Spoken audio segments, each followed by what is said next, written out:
Chris woke up suddenly. The memories came back to his mind quickly as he ran his eyes around. He had passed out from the gas and had no idea where he was.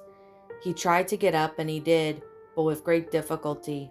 His body was heavy and his muscles were still numb. He gasped as he sat up and looked around. He apparently was in a normal room. To his left was a double bed. In front of him was a mirror, and to his right was a table with a chair in front of it. On the other side of the room, near the wall, was a closet. The room was only lit by candles and a table. He shook his head. Whoever had taken him to that place had taken all his equipment. He had to find a way to get it back. Not only that, but where the hell was his men? He stood up for a while, leaning on the wall, remaining motionless for some time until his body returned to normal. Before he looked around for his men, he scoured around the room for anything. It was unlikely that his captors would leave any weapon behind, but it was surprisingly how many things that could be left behind that could serve the same purpose. But as expected, nothing. He searched his closet, desk, drawers, under the bed. Nothing. He shook his head. It wasn't the first time something like that had happened. He walked towards the room and sighed when he saw that it was locked. He took a step back and kicked the door with everything he had. The wooden structure shook and a loud noise echoed throughout the room. Chris kicked the door again, and the door latches snapped, the structure collapsing with a loud thud. Who's the master of unlocking now, huh? He left the room and ran his eyes around the place. Ahead of him was a corridor that continued for a few meters and then turned to right at the end. Next to him stood a corridor who also went straight with a closed door in front. In the middle diverged to the right. That place was probably the crew's quarters. If he woke up at one, it was likely his men would be in the same other rooms. He walked towards the door of the corridor. His footsteps echoed through the empty hallway. Marco, Vittero, is anyone there? He shouted, slamming hard on the door, waiting for the same response. For a few moments he heard nothing, which made him somewhat distressed. He had lost too many men. Just as he was about to walk away, he heard what sounded like a grunt coming from the locked room. Captain? One of his men called out. It was Vittero. Great, he was now alive. The last thing he saw was a bone stake stuck to his body. Vittero, what's your situation? Are you all right? Are the others with you? He asked, trying to open the door. But as soon as preparing to kick it down, he saw it was also locked. No, I'm alone. The effects of the herbs have worn off, but I think I'll be fine, Vittero replied, and Chris could hear the footsteps approaching the door. I'm going to break this door down. My room was empty. Any weapons with you? Chris asked, listening to the man's footsteps continue to approach. Yes, I found a knife in here. I don't think you need to break down the door. I can unlock it with my knife, he said. Chris grunted in understanding. Great, no need to make any more noise then. However, the noise was exactly what saved him in that moment. He heard something similar to a groan coming from behind him. He turned around and his eyes widened. He grumbled loudly as he saw an ooze approaching. Ah, shit, he exclaimed, looking around for something to use as a weapon. Nothing. Well, his fists would have to do then. Captain, what is it? Vittero asked, and Chris was about in an attacking position. Ooze then walked away awkwardly and was a bit slow, although deadly with all those bone stakes and tongue sticking out of its esophagus. He had a chance to defeat that thing if he could pull out one of those bone stakes. One of those creatures is here, Chris said, waiting for the opportunity at the moment. Here, Vittero shouted. As he looked down, he saw Chris slide the knife under his legs. He ducked and caught the blade, getting up again, just in time to react when the creature attacked him. The ooze tried to pierce the side of Chris's body with the stakes in hand. However, Chris deflected by throwing the torso back and quickly counterattacked. The soldier on the side kicked the side of the creature's leg, causing the ooze to fall.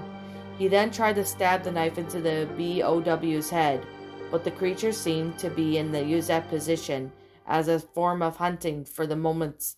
Ooze leapt out towards Chris. However, the soldier was quicker and took a step to the side, while sending his leg towards the creature's head, kicking it hard enough to send it back to the ground, making it possible for him to kill it with his knife. However, that creature was not alone. Another ooze appeared just ahead, raising both of his arms to kill him. Chris dodged it by throwing his body to the side and countered it with a punch to the creature's head, breaking some of its long teeth and causing it to stagger backwards. The ooze, however, due to its momentum of its movement, attempted to bottom attack up its arm, causing Chris to cancel his attack and take a few steps back.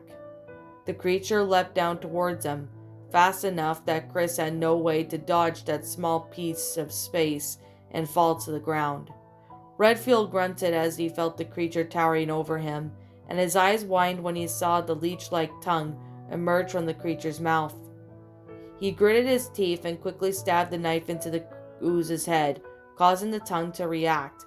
He pulled the knife out again and stabbed it once more, stepping it back and kicking the creature off of him. Chris stood up quickly and kicked the ooze's head, leaving a stunned creature invulnerable for it to stab the side of its neck and finally the center of its head, killing it. Chris pushed the body off of the ooze's body aside and sighed. That was a common variant, and all things considered, it was the easiest variant to kill.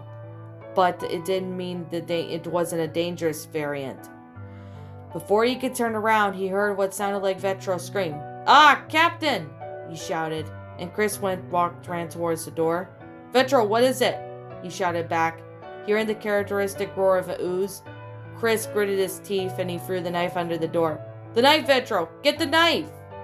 It didn't seem that his soldier heard him. Something fell to the floor. A scream was followed and heard by grunts. It sounded like he was drowning or something. Chris took momentum. His heart was beating hard in anger, and in frustration while growing in his chest, he ran towards and kicked it down. As he entered the room, his eye fell upon the scene in front of him. An ooze had both of his arms stretched out around Vetro's body, its bone stakes piercing the soldier's body as its tongue stick out of all the blood it had. Behind the creature were bars of the ventilation duct just above. Chris grabbed the knife and screamed as he ran towards the creature. He shoved it with his shoulder until he made it crash into a wall, making the ooze let go of the soldier in the process. Chris slashed the creature's upper thigh, causing it to drop to its knees. He grabbed the ooze's head and gave it a strong knee strike, stunning it and giving the creature no chance to react as several stabs coming from the Redfield. He threw the creature's body aside and turned to the soldier, kneeling down next to his body. Vetro's eyes were wide open, and with a small amount of blood trickling from the wound in his neck. He was gone, dead. Chris punched to the ground and gasped heavily. The loss of his soldiers was something normal in the battlefield. Unfortunately, he would have to take the name tags back and pay all that in honors, but that was a trap. They were handed over to the enemy by Platter. When he gets off that damn ship, he would find out who did that and affected those look like angels next to what he would do to that person. He couldn't take all their name tags. He couldn't take the soldiers. Chris shook his head. After taking Vetro's name tag, he stood up and looked around. From the open drawers and a messy bed, he would say that Vetro had already searched the place, so he just left. He walked through the empty corridors. A map would be a great help at the moment, as would some other weapon other than a knife. At a certain point, he arrived at the place what appeared to be a library. When he opened the door, the first thing he saw was the bookcases of books in front of him. He stared at the place's closed doors, and the moment he did so, he, however, instinctively threw his body to the side when he heard something just above him. As soon as he did, the sound of the wall being cut echoed throughout the room, and Chris looked at the hunter in front of him. The creature roared and attacked without giving the soldier any time to do anything but grip to the handle of his knife. The hunter tried a horizontal slashing attack, but Chris dodged it by crouching down and tried to slash the creature. A cut from the bottom up, causing the BOW to move a few steps away from when it was hit. Despite this, the blade didn't do much damage. It wasn't deep enough. The creature attacked again, leaping towards Chris. The soldier threw his body to the side, beginning to quick enough run to turn around, but the creature not quick enough to react to the attack. He had tried to throw himself backwards, but it still took part of the blow. The hunter cut the side of Chris's face, from his right cheek to his ear, a mark of 2 claws present in his new wound.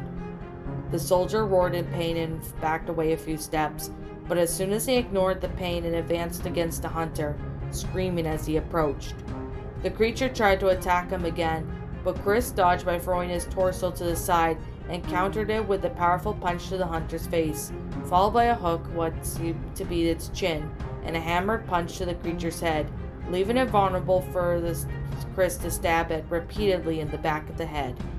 However, that was not enough. The hunter reacted by trying to bite his arm. Chris pulled his arm back and kicked the hunter in the chest, causing the creature to move 2 steps away and creating a small distance between them. The hunter roared. Those things were highly in pain tolerant and could take large numbers of damage to their bodies before they died. But Chris had already stabbed enough in the head. It didn't take any more hits. Not to mention that the creature was stunned.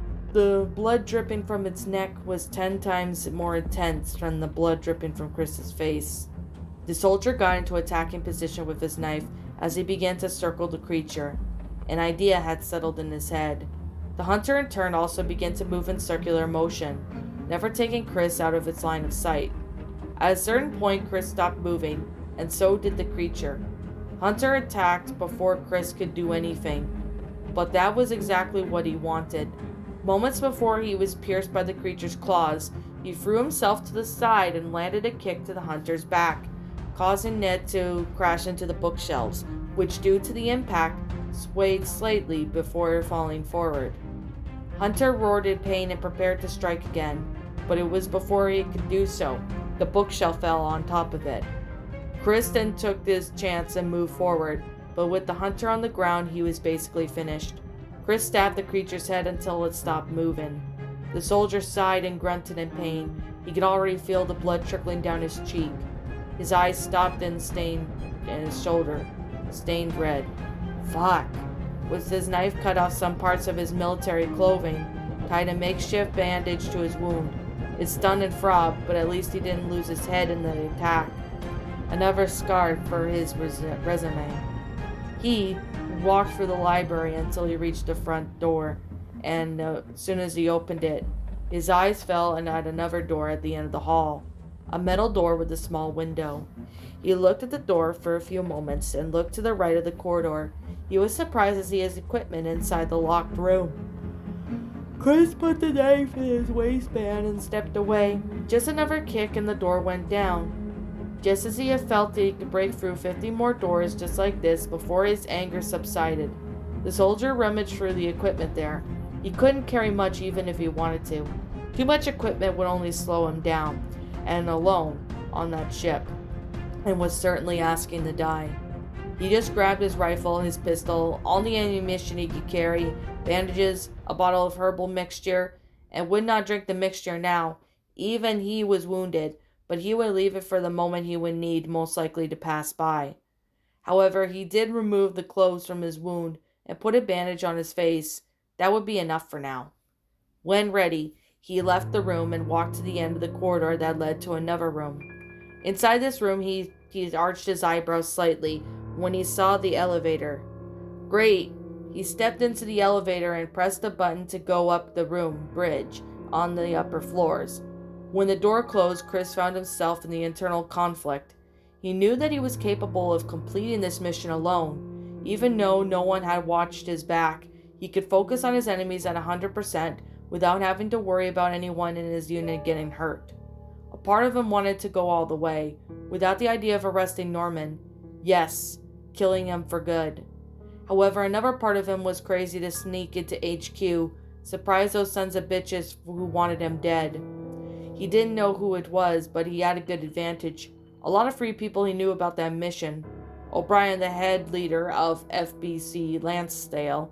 Of course, Jill. Not even Barry or Rebecca knew. He grunted. It couldn't be O'Brien. He stood by his side found in the BSAA, and he could be trusted. Wouldn't he do this? He couldn't regardless. If there was even the slightest chance it was him, he wouldn't hold back anyway. Jill was out of the question. He trusted her with his life, and so did she. So did that Lansdale, and even it was no secret, he was somewhat hostile towards the BSAA. He even thought he was dangerous, never have liked him around, even when they had worked together several times. Out of them all, he was most likely to be the culprit. The elevator doors opened and Chris raised his rifle before exiting. He made his way down a long dark corridor, turning his flashlight on his waist and as he walked. At the end of the corridor, he turned right, passing through an already open door into a small room that served as a changing room by the lockers. Before he could pass by through another door there, he stopped when he heard voices ahead. Quickly, Chris put his back towards the wall and listened for the door. "You need us, Morgan. Or rather, you need what I have. Terra Gertra was a failure, yes, but you know the potential of Deep Abyss has. The deal remains the same. I'm doing you a favor. A man from the voice." "Morgan," Chris gritted his teeth. He couldn't be a coincidence, but he was right. That asshole gets what he deserved. "What happened was a setback. I know we didn't have time to talk about these past few weeks. I was busy cleaning up the BSAA in my medicine labs, but I've also been investigating what happened. I don't know who, I don't know how. Someone infiltrated one of my safe houses. Whoever it was killed my men, and I have no idea what happened to Dominic." "That was right, it was Norman." Chris came out of his hiding place and slowly entered the control room. In front, near some of the computer monitors, as Norman apparently on a phone call with Morgan. Next to him were two armed men. He didn't even know who they were, nor that he didn't care. Chris had the perfect opportunity. They had their backs turned to him. He aimed his rifle at Norman's head, and just as he was about to pull the trigger, another man was in line of his sight, one closer to him, just to his right. The man looked at him, and his eyes widened immediately, screaming. Chris grumbled loudly and fired at Norman. However, one of the men pushed him to the side, getting hit by the shots instead. "Fuck!" Chris cursed loudly, as the man began firing in his direction, forcing him to take cover. He raised his torso up and shot the man, trying to sneak over behind some computer's communication system, hitting him in the chest and stomach. The moment he did, he saw Norman trying to run away. Chris changed the direction of his gunshot at the man, hitting him also in the chest as far as he could see. In his heart, he knew that he couldn't keep firing for long, and as the second man appeared, he fired in his direction. The soldier took cover but gasped slightly and satisfied as he hit Norman in the middle of the firefight. Norman would be alive for a few moments. He had 10-15 seconds at most. Time enough to reflect on the shit, and he had been done for falling to internal suffering. Footsteps were heard, and Chris spat out some saliva, and in moments he ran inside to let himself slide across the floor. As soon as he did, his rifle immediately went towards the last remaining man, hitting him several times in the chest and neck. The man fell, and Chris kneeled and grabbed an ammo clip and reloaded his weapon. The soldier then stood up and walked briskly towards Norman's body, looking at the bodies of the fallen men for a few moments, making sure that each of them was dead. After a few moments, after walking over to Norman, he looked over the communication system. Destroyed. Caught in gunfire. Damn it. Well, there must be some other boat around here. There had to be. People like Norman were cautious. He must already had some sort of plan B in case if things got wrong. Shaking his head, he walks over to Norman's body. There was a certain amount of blood on the floor. With the shake of his head, Chris kicked him. It was then that a vial rolled across the ground. The soldier made a confused look and placed the bottle in his hand. At the bottom were remains of purple liquid. On top of it was a syringe. Chris's eyes widened and pulled away when Norman's body hand had touched his knee.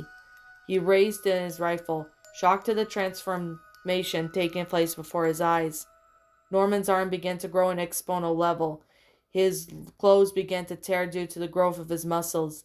Norman screamed loudly. Those same tongues that he saw and ooze appeared from his mouth.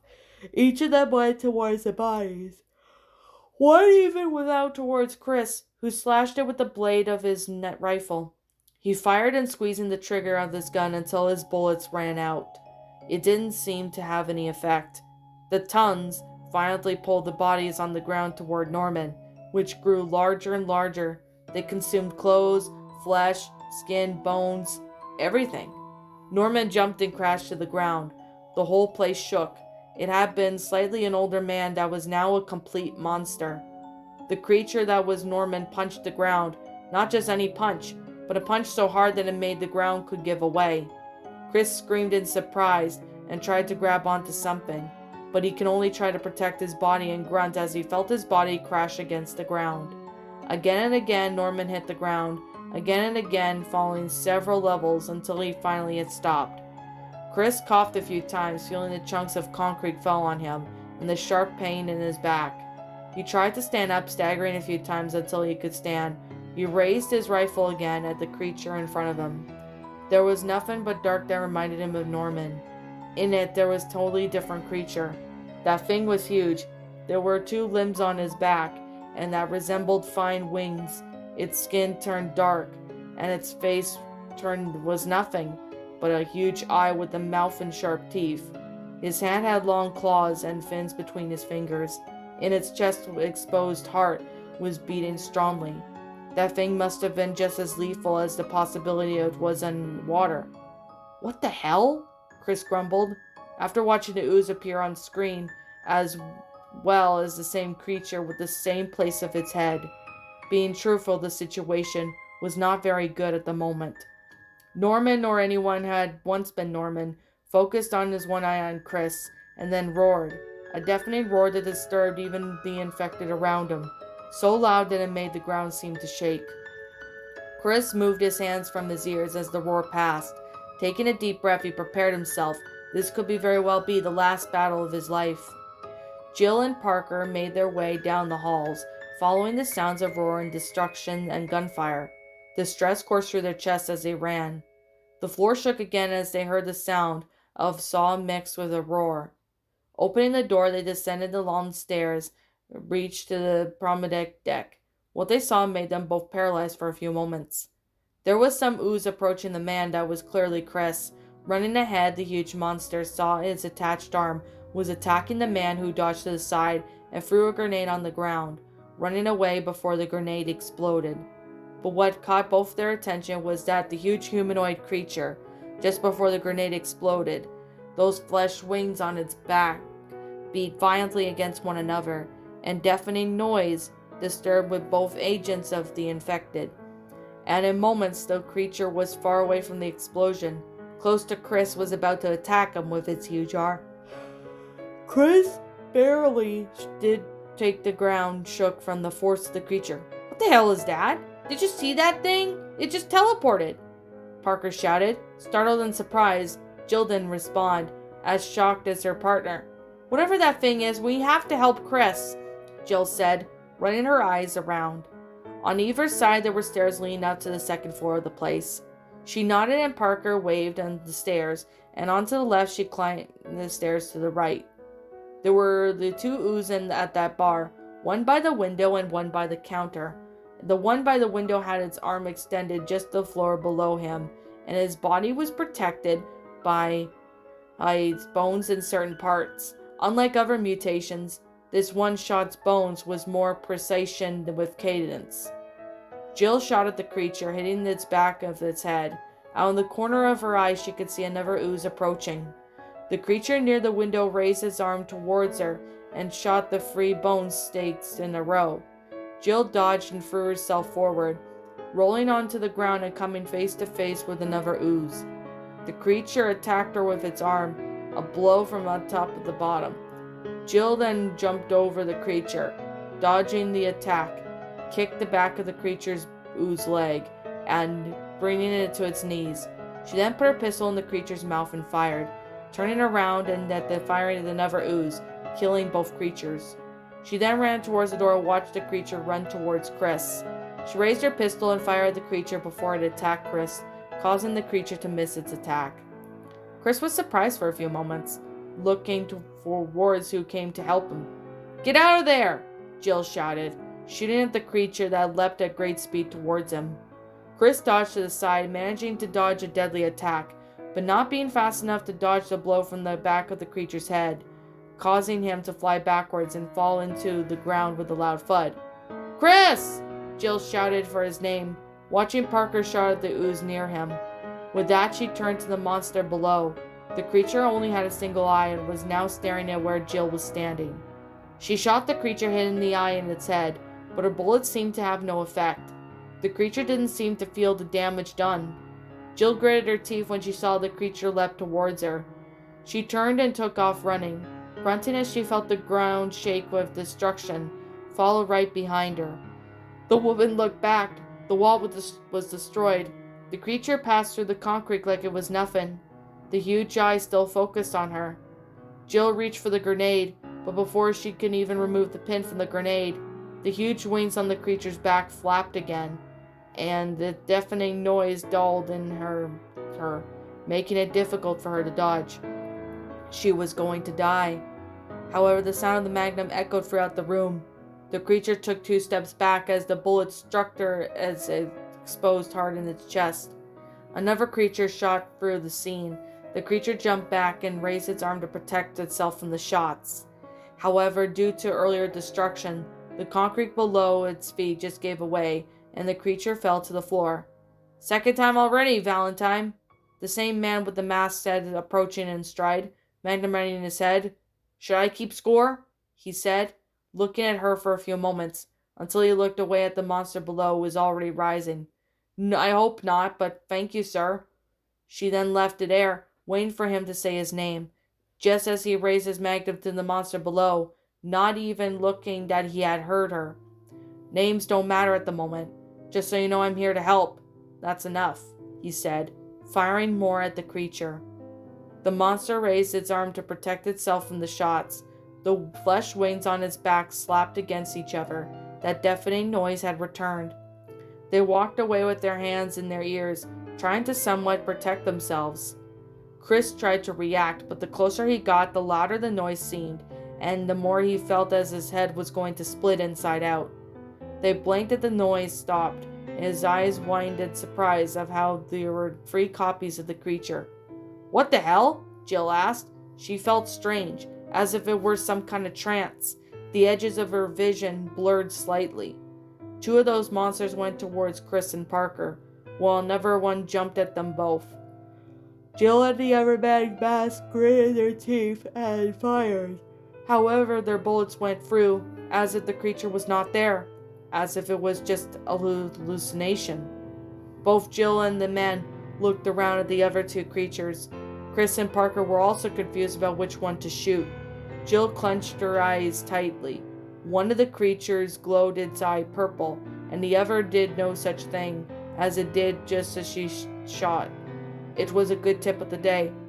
"Shoot the one that glows!" she shouted, raising her gun towards the creature. Chris lifted his rifle and he shouted, pulling the trigger as soon as the bullets hit the creature. The clone came next to it disappeared, and that strange feeling dissipated. Jill picked up the rifle on his back and knelt down. At the same time, the creature grabbed Parker in one of its huge hands. The woman had raised her gun to fire at the moment, causing it to drop Parker in the process. The man in the mask, seeing that she had a good position there, jumped down from there, landing next to the saw monster, to which it was still alive. The creature ran towards him, who was shooting with his magnum. The monster then tried to cut him off with the saw, but as he deflected and ducked, fired once more with the magnum. She saw an ooze approaching behind him, but just as before she could alert him, he spun his body around and landed a strong kick to the creature's neck, turning around again and firing once more at the saw monster, stunning it and reloading his weapon. She tilted her neck to the side. It was clear that he could take care of himself. She turned her attention towards the huge creature. Chris was firing at his rifle, backing away as the monster approached with his hand in his exposed heart as of some sort of protection. She shot the creature in the head, but despite the power of the sniper, it didn't seem to be enough to stagger that thing, much less react, almost as if it didn't feel it. It was then that Parker had jumped on the creature's back and stabbed its heart. The monster roared loudly and grabbed Parker by one of its hands, throwing him violently towards the masked man, who was not expecting it, but it was a hit hard. Chris then pulled the pin of the grenade and threw it to the ground. The creature looked away and focused on where Parker had fallen. Within moments, the wings on the monster's back slapped together and reappeared away from the explosion, leaping high towards Parker and the man attempt to crush them both. The masked man was the first to react. He tossed the grenade high in the air and shot it while still in the air, causing the explosion to hit the creature, which had no way to deflect as the consequence made its attack missed. The masked man dodged it by jumping to the side. However, he probably underestimated the speed that the creature would move. The monster moved its fist in an attempt to punch the man, a hook. He had gritted his teeth and dodged, throwing his body backwards. However, he was grabbed by the creature at the incredible speed. He would be crushed. The man shot the creature in the head with his magnum, while on the other hand, he stuck a knife in that thing's head. He managed to free himself, but that didn't stop the creature from kicking him still in the air. The kick was strong enough to make air expelled from his lungs, strong enough to certainly have broken a few ribs. He flew through the air until his back hit the wall and fell to the floor, where he lay motionless for a few moments. Jill gritted her teeth and aimed her rifle at the creature. However, she heard something behind her. "Found you," Rachel hummed again, and Jill turned it just in time to dodge a piercing attack from the infected woman. Why won't you die?" Jill shouted angrily, raising her pistol. But before she could fire it, the tentacles around Rachel's leg grabbed Jill's body and lifted her into the air. With violence, Rachel threw the woman onto the floor below, where Jill bounced a few times, grunting in pain as she felt her body hit the concrete. Then Rachel jumped high, her arm reaching out to pierce her. The woman, however, dodged it as she rolled her body to the side and stood up with some difficulty, feeling her body aching. "Jill, are you okay?" Chris asked, pointing his rifle at Rachel, glancing at the woman beside him. "Yeah, watch out for her," Jill said. At the same instant, Rachel attacked. They both shot at the woman, who ran towards Jill. Rachel in an attempt to vertical attack on the woman, who dodged it by throwing her torso backwards. But whatever was left of Rachel inside that thing seemed to work in tandem with the virus. Rachel backflipped as Chris fired, dodging the bullets with agility, showing that she still had memory of her military training days. They both had prepared for the attack. However, they were surprised when Rachel simply threw her body to the side. It was then they were standing at several places of concrete, being thrown at them at great speed. The two soldiers dodged the attack. Jill tried to get up quickly, but Rachel's tentacles grabbed her first. She grunted as she was pulled towards the infected woman. In reflex, Jill grabbed the knife, but as soon as Rachel approached, she stabbed her in the ribs, just below her breasts. But despite that, not much effort seemed to come of it, as Rachel was still holding her. Jill couldn't dodge when that tongue was emerging from the infected woman's head, bit her on the neck, rapidly sucking blood. "No!"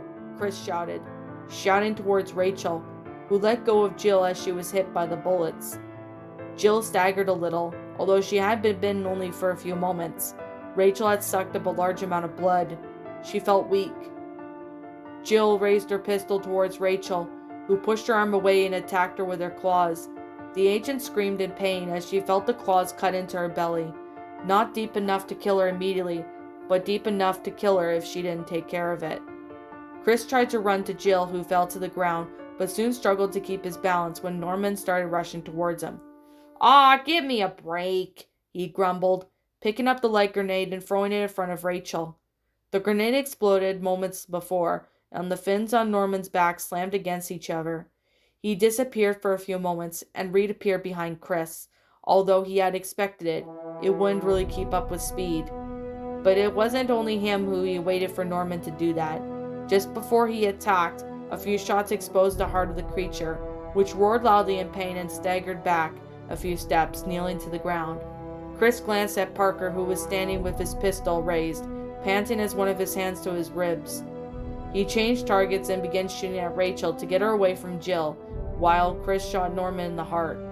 Parker ran as fast as he could towards Jill, reloading his pistol and firing towards Rachel, causing her to move a few steps away, still dazzled by the flash grenade. However, She recovered again, and shots seemed to have no effect. Parker gritted his teeth and increased speed, his eyes watching intently as Jill was grabbed by Rachel again by the shoulders that the tongue appeared. He muttered loudly. It was over. To his surprise, Jill reacted. She grabbed the grenade and stuck it into the hole of the tongue, kicking Rachel to the stomach as soon as she got some distance. She would not make the same mistake as before. The grenade exploded again, causing flesh, teeth, and bones to be thrown everywhere. Parker approached her to help her to her feet. She will regenerate, Jill said somewhat weakly, looking down at Rachel's fallen body, or at least what was left of it. I know, but we'll worry about her later, Parker said, looking at the creature that was attacking Chris. Redfield dodged the slashing attack with its claws as he ducked. He then threw himself backwards and reloaded his gun. But before anyone was there, the creature hit the ground with one hand, making the whole place shake violently. As a consequence, making them lose their balance. Norman again teleported away. They didn't know how he did it, but he had something to do with those fin-like wings on his back. It reappeared behind Chris, ready to crush him, if not the fact that the masked man and jumped on the creature's back and shot the magnum into the back of its head. The creature staggered violently, crashing into the wall next to it, placing a hand on the side of its head. Its eye had been destroyed, but it was regenerating quickly. The man with the mask, with his knife, cut off the creature's wings. The monster roared, struggling with great violence in an attempt to remove him from its back. The man jumped. Chris reloaded his rifle. Jill and Parker fired at the exposed heart, causing Norman to roar again and move a few steps away. The creature then attempted a horizontal strike at the man with its claws, but the man dodged, dodging the attack. He then counterattacked by shooting in its heart with the magnum. Norman then roared again, putting one of his hands on its chest and stepping away. With the other hand, Norman then planted his claws on the ground, raised it with force, throwing debris and large chunks of concrete in their direction. The man dodged it by throwing himself to the side. Chris did the same, and Parker staggered a few steps back, falling to the ground next to Jill and trying to protect his own body. He felt the debris hit his arms and legs, and some of it embedded in the flesh. That did hurt, and would leave a few more scars on the job. The man in the mask reacted quickly, and he ran towards Norman, who tried to push him, but he dodged as he threw himself forward and let himself slide across the floor, shooting Norman in the side of his knee in the process, causing the creature to kneel. He then scaled back the huge back from the monstrosity that drove the knife into the middle of the thing's head, preventing his eye from regenerating, and as a consequence, causing Norman to remove the arm from its exposed heart.